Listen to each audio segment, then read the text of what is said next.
ایک تو کیا پڑھ سکتے ہیں ہندی میں، پہلی چیز.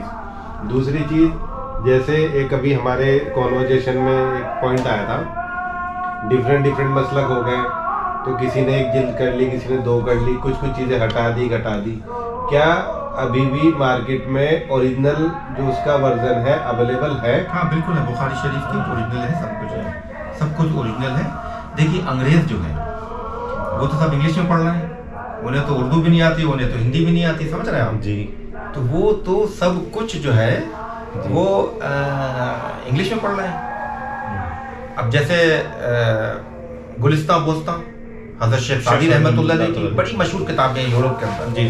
میں نے انگریز سے پوچھا، میں نے کہا ڈو یو نو؟ کہتا ہے یس آئی ہیو ریڈ. کہتا ہے even my kids they have read this type of the books. Christian کی بات کر رہے ہیں؟ جی. میں نے خود پوچھا تھا انگریزوں سے، میں کہا do you know about the Gulistan the Bostan, they are the very famous books.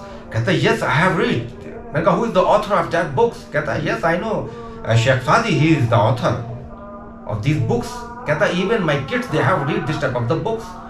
تو آپ بتائیں کہ گلستان اور بوستان وہ انگریز پڑھ رہے ہیں اور ریسرچ کر رہے ہیں کہ کیا لکھا ہے شیخ سعدی نے، کیا حالات زندگی کو بیان کرا ہے، کیا سیاحی فرمائی ہے، کیا ایک ایک چیز کے اندر لکھا ہے. ایون مولا روم رحمۃ اللہ علیہ کی مثنوی شریف کے اوپر میں آپ کو بتا دوں، میں نے خود دیکھا تھا استنبول کے اندر جا کر کے کہ اسکالرز بیٹھے ہوئے تھے بارگاہ میں. جی.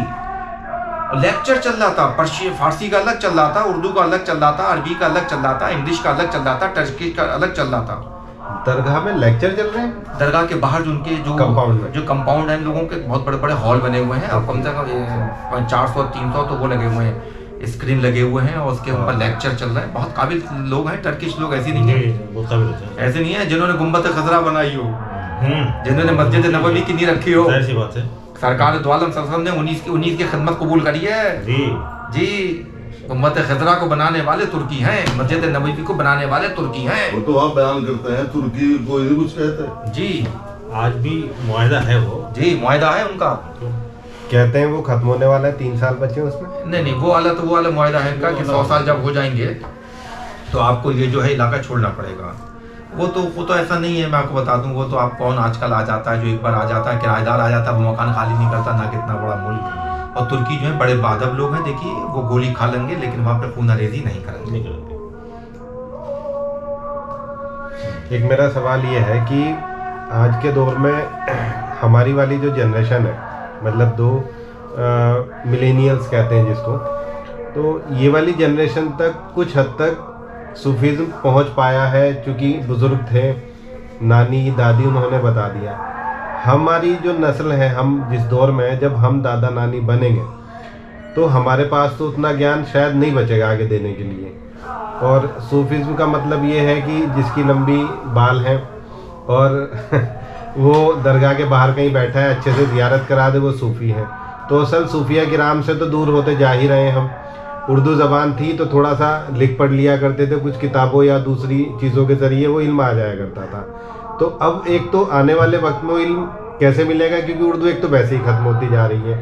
اگر سیاستی طور پہ بات کریں تو سرکار یا گورنمنٹ کو میں مانتا ہوں کہ وہ ان کا ایک الگ پہلو ہے کہ وہ کتنا اس کو سپورٹ کر رہے ہیں یا نہیں کر رہے ہیں، یا وہ کچھ بھی کر رہے ہیں. بہرحال ہم چونکہ وہ ہماری ذاتی چیز ہے، ذاتی میں نہیں کہتا مسلمانوں کی ہی ایک لینگویج ہے، وہ اس کا سب کا حق ہے اس کے اوپر. تو اردو زبان کا ایک تو مسلم کلچر میں ایک بہت امپورٹنٹ رول رہا ہے پڑھنے لکھنے میں، خاص طور سے یہ جو ہمارا انڈیا پاکستان والا جو اوریجن ہے، بنگال سری لنکا، یہ سب جو اس میں آتے ہیں. تو کیا ایسا تو نہیں ہے کہ آنے والے وقت میں جس طرح اردو جا رہی ہے تو باقی چیزیں، یہ صوفیزم، اچھا علم، صوفیہ کرام سے محبت کرنے کا طریقہ، یہ سب چیزیں دھیرے دھیرے ختم ہی ہو جائیں یا بہت کم ہو جائیں؟ یہ انشاءاللہ تعالیٰ کبھی ختم نہیں ہوگی. ہم لوگوں نے اتنی اردو سیکھ لی ہے کہ ہمیں رزق ملتا رہا ہے، رازق کو ہم بھول گئے ہیں. آپ سمجھ رہے ہیں؟ اتنی اردو سیکھ لی ہے ہم نے، چاہے ادیب ماہر کرا ہو یا منشی یا مولوی کرا ہو، ہم نے بیسک کے اسکولوں میں ہم ٹیچر تو بن گئے ہیں اردو کے، رزق کے لیے بنے ہیں، رازق کی پرواہ نہیں. دوسری چیز اس کے اندر یہ بھی ہے کہ جو ہم کو اپنے والدین سے ملا، جو اپنے اساتذہ سے ملا، ہم کو جو اپنے پرانے استادوں سے ملا، جو ہمیں اپنے والدین کو ان کے استادوں سے ملا تو وہ انشاءاللہ تعالی کتابوں میں دماغ کتنی لگ جائے. جو علم سینہ ہوتا ہے نا یہ چلتا رہتا ہے اور یہ انشاءاللہ تا قیامت تک چلتا رہے گا. پورے کائنات کے اندر پوری دنیا کے اندر ورقے ہٹا لیے جائیں جو حافظوں کے سینے میں جو قرآن کریم ہے وہ کہاں لے کر کے جاؤ, وہ کہاں لے کر کے جاؤ. گورنمنٹ نہ دے کاغذ ہم کو, گورنمنٹ پیپر نہ دے, پرنٹ آؤٹ نہ ہو, لیکن جو حافظ قرآن کے جو سینے میں جو حفظ ہے وہ تو اِنَّا نَحْنُ نَزَّلْنَا الذِّكْرَ وَإِنَّا لَهُ لَحَافِظُونَ. ہم نے ہی اس قرآن کو نازل کیا ہے, ہم نے اس کی حفاظت. اِنَّا نَحْنُ نَزَّلْنَاهُ لِلذِّكْرِ وَإِنَّا لَهُ لَحَافِظُونَ. تو جب اللہ تعالیٰ نے ہی اس کی ذمہ داری لے لی ہے تو اس پہ تو انشاءاللہ تعالیٰ, اچھا یہ دین محمدی ہے, میں آپ کو بتا دوں, nobody can change, nobody can change. کیا ہوا تھا, اکبر نے دین الہی کوشش کری تھی, کیا ہوا تھا, مجدد الفسانی رحمۃ اللہ علیہ نے فوراً فتویٰ دے دیا تھا اس کے خلاف. اچھا اب رہا سوال, لمبے بال لگنے سے صوفی نہیں ہو جاتے ہیں آپ. جب تک قلب کی صفائی نہیں ہو, جب تک فاقہ کشی نہ ہو. مولا کائنات کی کوئی زلفیں نہیں تھی, حالات میں ہے. حضرت علی مرتضیٰ ابن طالب کرم اللہ وجہ کی کوئی لمبی زلفیں نہیں تھی, چھوٹے چھوٹے بال لگتے تھے. سرکار کی زلفیں تھی, لیکن سرکار سب سے پہلے صوفی ہوئے, ان کے نائب مولا کائنات دوسرے صوفی ہوئے. جس سے یہ سلسلہ چل رہا ہے, صابر پاک کے جو نور نظر ہے لخت جگر, انہی کی تو نمی پشت میں ہے. مولا کائنات کی نمی پشت میں ہے, سرکار غوث اعظم کے پرپوتے ہیں صابر پاک. یہ بات نہیں پتا تھی مجھے. جی جناب, پتھر لگا ہوا ہے سامنے دیکھیے, اس پہ لکھا ہوا ہے پرپوتے ہیں صابر پاک رحمۃ اللہ علیہ. سیدنا شیخ عبد القادر جیلانی بغدادی رحمۃ اللہ علیہ کے پرپوتے ہیں, حضرت علی کی نمی پشت میں ہے. تو یہ فیض کا جو سمندر ہے, دریا جو ہے نا, وہ یہ جاری رہے گا انشاءاللہ تعالیٰ. چاہے ہم اردو سیکھیں یا اردو بھلا دیں یا کچھ کر دیں, وہ کہاں لے کر کے جائیں گے آپ انشاءاللہ تعالیٰ. یہ دین محمدی ہے. اللہ تعالیٰ نے ہی اپنے آقا کے صدقے طفیل میں کائنات بنائی ہے. انشاءاللہ تعالیٰ یہ تا قیامت تک فیض جاری ہے. ایک اسٹوڈنٹ, ایک کم عمر کا نوجوان یا جس کی شادی نہ ہوئی ہو, اللہ سے کیا مانگنا چاہیے جب بالکل دل عاجزی پہ ہو اور ایک دم من ہو کہ بس تو ہی ہے اور ایک دم رم جائے, تو کیا چیز ہے جو اللہ سے خاص طور سے مانگنی چاہیے دنیاوی چیزوں سے ہٹ کے؟ دیکھیے حضرت علی کا قول ہے, مولا کائنات کا قول ہے, خدا سے جب بھی مانگنا عقل مت مانگنا, نصیب مانگنا. فرمایا میں نے کئی عقل والوں کو نصیب والوں کے کام کرتے دیکھا ہے. اس کی مثال یہ ہے, سعودی عرب کے اندر جو شیخ محترم جو انجینئر کو لے کے گئے ہیں, شیخ محترم تو یوں ہیں, پڑھنا لکھنا نہیں آتا شیخ کو, وہ لٹریٹ ہے. اور جو انجینئر کو لے کے گیا ہے وہ فرسٹ کلاس انگلش بھی جانتا ہے, بی ٹیک بھی ہے یا ایم ٹیک بھی ہے. تو اب آپ بتائیے, مولا کائنات کا وہی قول جو ہے کہ جب بھی خدا سے مانگنا نصیب مانگنا, عقل مت مانگنا. فرمایا میں نے کئی عقل والوں کو نصیب والوں کے کام کرتے دیکھا ہے. ہو گئی والی بات پوری. جی اچھا, غوث پاک آئے, آپ نے کوئی مسلک غوث پاک غوثیہ نہیں چلایا, خواجہ کریم نواز ہے کوئی مسلک خواجہ نہیں چلایا, صابر پاک کا کوئی مسلک نہیں ہے کہ صابریہ مسلک سے ہیں ہم. تو جیسے یہ امام رضا خاں کے جو فالوورس ہیں اب کے دور کی بات کر رہا ہوں میں, تو وہ مسلک جو چینج کیا ہے کہ ورڈ آپ سمجھ رہے ہوں گے, تو کیا یہ جائز ہے جب ہمارے اتنے بڑے بزرگوار دین کے بڑے حاکم, جب آپ لوگوں نے کوئی مسلک نہیں چلایا, تو یہ نیا مسلک کھڑا کرنا, یہ جو آپ سمجھ رہے ہوں گے, تو آپ کی اس بارے میں کیا رائے ہے؟ دراصل کیا ہے کہ جو مسلک اعلیٰ حضرت بیسیکلی میں کہنا چاہتا ہوں کہ یہ کیوں ہے, کیا ضرورت ہے؟ اعلیٰ حضرت کے جو اعلیٰ حضرت کی خود کی کتاب ہے, اس کے اندر اعلیٰ حضرت نے خود لکھا ہے کہ جو میرا مسلک ہے وہ امام اعظم ابو حنیفہ کا مسلک ہے. سمجھ رہے ہیں آپ؟ خود فرما رہے ہیں اس کے اندر احمد رضا خان فاضلی بریلوی رحمۃ اللہ علیہ کہ میرا مسلک امام اعظم ابو حنیفہ ہے. میں امام اعظم حنفی مسلک کا ہوں. لکھتے بھی ہیں حنفی, لکھتے بھی ہیں. اب جو ان کے چاہنے والے ہیں یا کچھ ایسے گرگے ہوئے یا کچھ ایسے لوگ ہیں جن کے پاس لا علمی ہے, سمجھ رہے ہیں آپ, تو زیادہ عشق جو ہوتا ہے نا وہ بھی اندھا ہی بنا دیتا ہے.